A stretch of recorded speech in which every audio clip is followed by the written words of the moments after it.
gentleman from Georgia, Mr. Allen. Thank you, Mr. Chairman. And I'm amazed, I just thank God we got people from the business world in this government now, because if you're not innovating and you're not automating, you're out of business.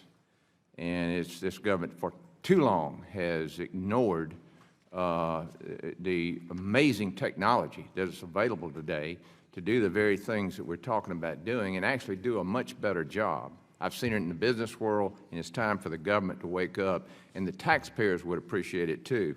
This Congress, I'm honored to chair, that Chair Walberg asked me to serve as chairman of the HELP Committee, Health, Employment, Labor, and Pension Subcommittee, and there's a lot of work that needs to be done. With that being said, Madam Secretary, again, thank you for your efforts in modernizing the Department of Labor. But in recent years, we've seen a concerning rise in the number of working Americans relying on government health care programs like Medicare and Medicaid.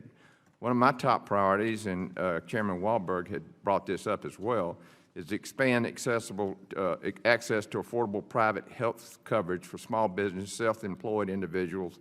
And that's why I am proud to co-sponsor Chairman Walberg's Association Health Plan bill. I have met with Fortune 50 companies, Fortune 500 companies. They self-insure and have reinsurance, and they are reducing cost of health care and providing amazing health care to their employees. I also believe that extending the same ERISA waivers currently available to union and faith-based health plans to association health plans could empower these groups with greater bargaining power, ultimately driving down insurance costs for their members. Would your department be open to exploring ways to allow association health plans similar flexibility and waivers currently afforded to union and faith-based plans under ERISA? Yeah, thank you again for the question and the conversation about this, and I'll look to Congress.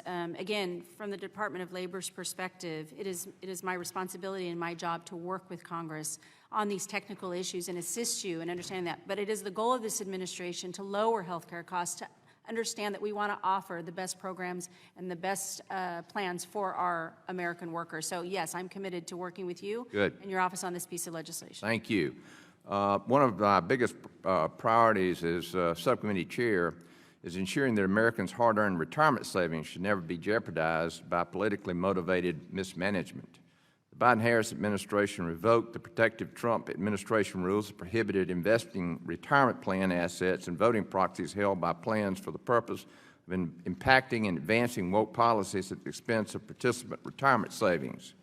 The Biden-Harris administration also issued replacement rules that allow and even encourage fiduciaries to use other people's retirement savings for woke agendas.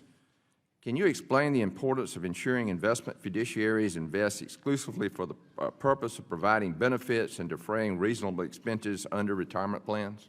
Yeah, thank you. I think you're referring to ESG, yes. And that has been under this administration where we want to make sure that the fiduciaries are working with their investors for the best outcome and the risk-mitigated investments. And so the Department of Labor will remain neutral on this, and we just issued as well that we want fiduciaries to work with their investors and not weigh in on any woke policies for certainly, and followed that executive order. And I recently introduced the Protecting Prudent Investment and Retirement Savings Act. This legislation seeks to codify that those who manage Americans' retirement savings under the Employment Retirement Income Security Act, or ERISA, must prioritize maximizing returns for secure retirement rather than political or social impact using risky ESG investors, as you mentioned.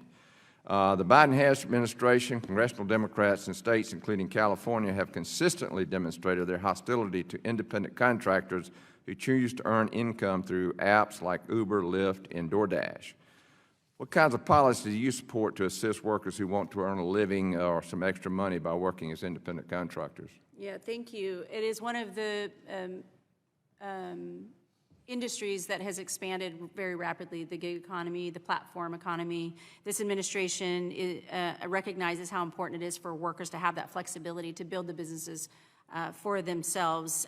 The rule that you reference under the Biden administration is currently under litigation, so I am limited in what I can say, but publicly what I can say is that it's consistent that we will offer the guidance that's necessary in clarifying that 2024 rule. And we're also offering the opinion letter program that I mentioned on the onset in order to guide oftentimes private sector businesses in how the Department of Labor is looking at that. Good, great. I'm out of time, but thank you for your common sense approach to solving these issues, and I yield back, Mr. I thank the Chairman. gentleman, and now I